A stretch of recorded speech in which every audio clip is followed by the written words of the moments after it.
Ever wished you could, like, design your own little universe, see what kind of crazy life forms could evolve? Yeah. Well, today we're taking a deep dive into research that's kind of doing just that. It's all about artificial life. A life. Yeah, a life for the folks in the know. And how Yeah. AI is, giving it this massive boost.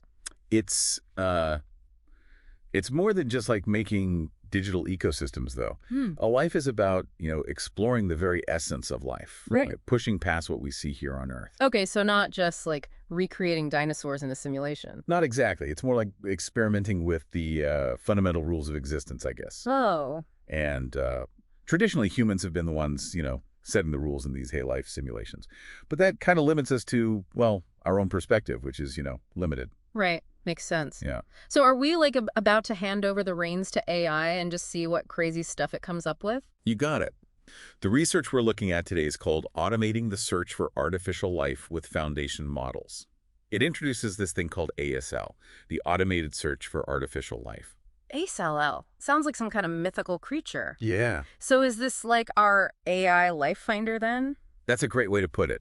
ASL uses AI's foundation models, which are, trained on tons of data, to automatically find interesting simulations. It can go through almost infinite possibilities and point us to the really groundbreaking ones. That's so cool. But how does it even like actually work? Can I just tell ASL, hey, make me a world with bioluminescent creatures that like communicate through dance? That's the really cool part. With ASL, you have a few ways to, guide the AI. Okay. Think of it as choosing your own adventure in a life discovery. I like it. Tell me more about these options. One option is supervised target.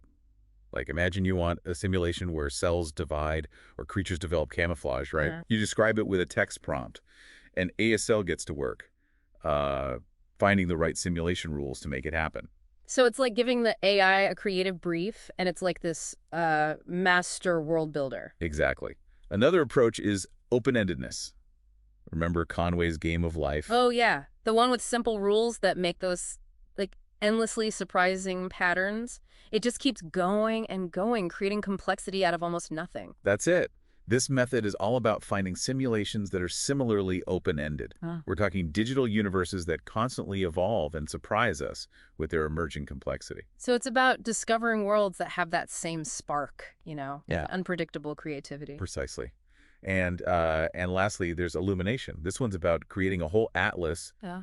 diverse life forms. ASL searches for a collection of simulations that are visually and behaviorally distinct. It gives us this panoramic view of what's possible within, a given life's setup. So with illumination, I'm saying, show me the full spectrum of what's possible, blow my mind with the sheer variety of life that can exist. You got it. You're getting a peek into the full range of A-Life's creative potential.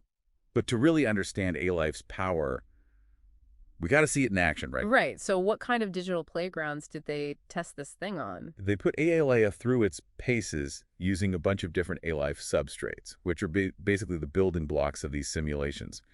One of them is called Boids, which is great for simulating flocks of bird-like objects. It's good for studying how collective behavior emerges. Okay, yeah, I can picture that. It's like watching those mesmerizing flocks of starlings like swirling in the sky. What else? They also used particle life, where these simple particles just interact with each other. Huh. You wouldn't think much would happen, but these simple interactions can self-organize into these surprisingly complex and beautiful patterns. It's like finding order and beauty in this seemingly chaotic world of particles. Exactly. They also use a system called Linear, which is known for making these really stunning, colorful life forms that can grow, slit, and even evolve defenses. And of course, no life exploration would be complete without lifelike cellular automata, right? Think of them as variations on Conway's Game of Life, Okay. each with its own set of rules and, potential for surprises. All right, so we've got our digital petri dishes ready to go. But did ASL actually find anything interesting in these worlds? Or was it just a bunch of random digital noise? Oh, it was way more than just noise. In Lanania, they were able to prompt ASL with just basic descriptions. Okay. Stuff like multi-celled organism, or even, get this, pepperoni pizza. Wait, a pepperoni pizza? Is that some kind of AI researcher inside joke or something? Haha, it might seem kind of quirky, Yeah. but it actually shows how powerful ALA is. Okay. See, it shows that ASL can connect those abstract human ideas, Yeah. like a pepperoni pizza, Yeah. to the actual visual forms that can exist in the simulations. I see. So it's not just about making cool patterns. It's Right. like ASL understands what we're saying and then actually makes it real in those digital worlds. Exactly. And it goes beyond just static pictures, too. Yeah. Like, they even got ASL to discover self-replication Oh, wow. in a neural cellular automata. Okay. They uh, just told it to go from one biological cell to two biological cells. Right. And ASL actually found the rules that let that happen. So it's like they gave ASL the basics of evolution Yep. and then just let it go wild. Exactly. Yeah. And with those open-ended simulations, Yeah. things got really interesting. Remember how we were talking about Conway's Game of Life being like the benchmark for open-endedness? Yeah, yeah. Well, ASL found several rule sets in the lifelike CA that were even more open-ended than Conway's game. Whoa, hold on. They found simulations that are like even more unpredictable and creative than that classic example. How is that even possible? They use this really clever method to measure open-endedness. Okay. It's called the historical novelty. Uh-huh. Basically, it tracks how much the AI's understanding of the simulation is changing, as it goes on. Right, right. The more the AI was surprised by what it saw, the more open-ended they consider the simulation to be. So it's like the AI is constantly learning and finding new things in these simulations. Yeah. Which means they're really pushing the limits of what's possible. Exactly. And these really open-ended simulations, they also show that classic edge of chaos behavior. Oh, yeah. It's, where systems are balanced between order and randomness. Yeah. And it seems like that's super important for complex, interesting life to actually arise. It's like that sweet spot Yeah. between too much predictability and too much chaos where, all the magic happens. But we keep talking about how these simulations look. Right. Is that all there is to it? Just like pretty pictures? Yeah, that's just the beginning. Remember that simulation atlas we mentioned earlier? Yeah. It's not just a collection of pretty pictures, right? Yeah. It's organized by how similar the different life forms ASL discovered are, like Yeah. visually and behaviorally. So it's like a family tree for digital organisms, showing how they're connected and maybe even how they evolved from each other. That's a great way to put it. So ASL isn't just making random cool stuff, Yeah. It's helping us map out the evolutionary landscape of these digital worlds. Right. And understand the relationships between different forms of digital life. And all of this was done using image-based AI models. Right. So imagine what we could learn if we used models trained on like video data or even language data. That would be wild. Okay, now my mind is racing. Would we be able to like evolve simulations that can tell stories or even make art? Could we unlock these whole new kinds of digital expression? Those are the kinds of questions this research is really getting at. Wow. What if these digital worlds could, express stories, Yeah. emotions, or even abstract ideas through their evolution? That would be incredible. It'll be a whole new level of AI-generated content, right? Right. And the implications go way beyond just art and entertainment. Okay, now you've got me hooked. Tell me more about these real-world applications. Well, like, imagine using ASL in synthetic biology. Okay, yeah. We could design new biological systems with specific properties. Mm-hmm. Like, imagine bacteria that can break down pollutants Right. or create totally new materials with unique properties. So instead of just experimenting in a lab blindly, Yeah, we're using AI to guide us towards solutions that are like more likely to actually work.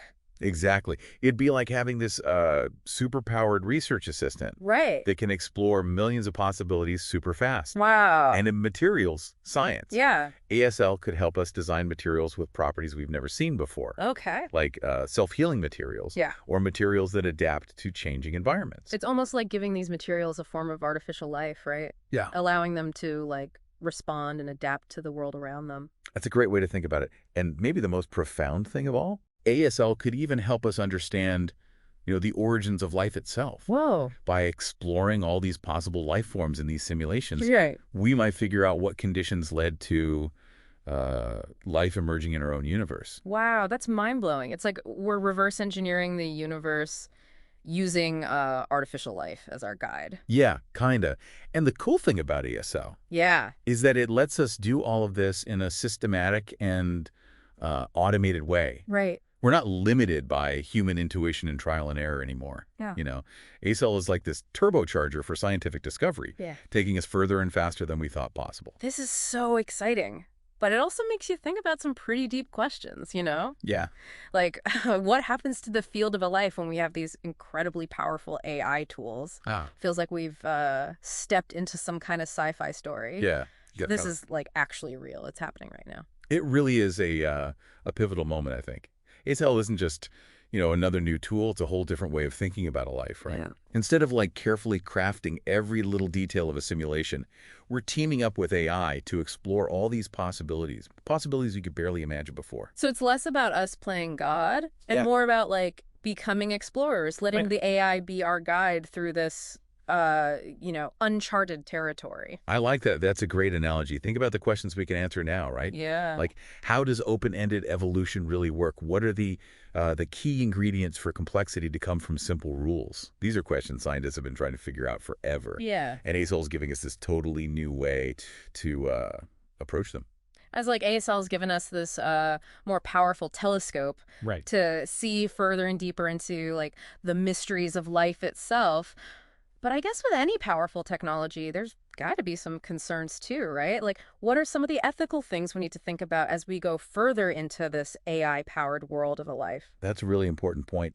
As we make these simulations more complex and sophisticated, we need to be careful about, unintended consequences. Okay, so not necessarily like a Skynet situation Right. where the AI takes over, but what kind of unexpected outcomes are we talking about?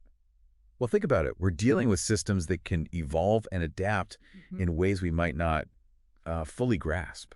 Yeah, What if a simulation starts doing things we didn't predict, right. or things we can't control? What are we supposed to do then? It's like we're opening Pandora's box, and we better be ready for what comes flying out. Yeah, So, like, responsible innovation is key. totally. Got to proceed carefully, Yeah, right? yeah, Make sure we're not making something we can't handle. exactly. And then there's that philosophical question too. How do we even see these digital life forms Yeah, that's a good one. as they get more complex, more like real life? Right. Do we uh, do we owe them any ethical consideration? Do they have rights, even if they only exist in the digital world? Those are some heavy questions. It feels like we're at the very beginning of like a whole new era of ethics where we Yeah, have to figure out what it means to create artificial life, yeah. even if it's just digital. We are, yeah. We're basically writing a new chapter in the story of life. Wow. And it's a story with, both biological and digital beings. It's so important that we write this chapter responsibly, making sure that both humanity and the digital life we create, can thrive.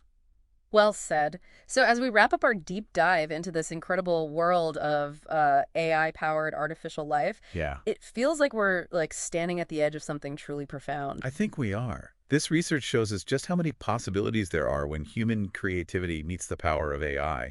The future of a life is full of amazing opportunities and really complex challenges, and it's up to us to navigate it all with wisdom, curiosity, and a deep respect for life in all its forms. Really well put. And on that note, we'll leave you all to think about what this mind-blowing research really means. Thanks for joining us on this deep dive. See you next time.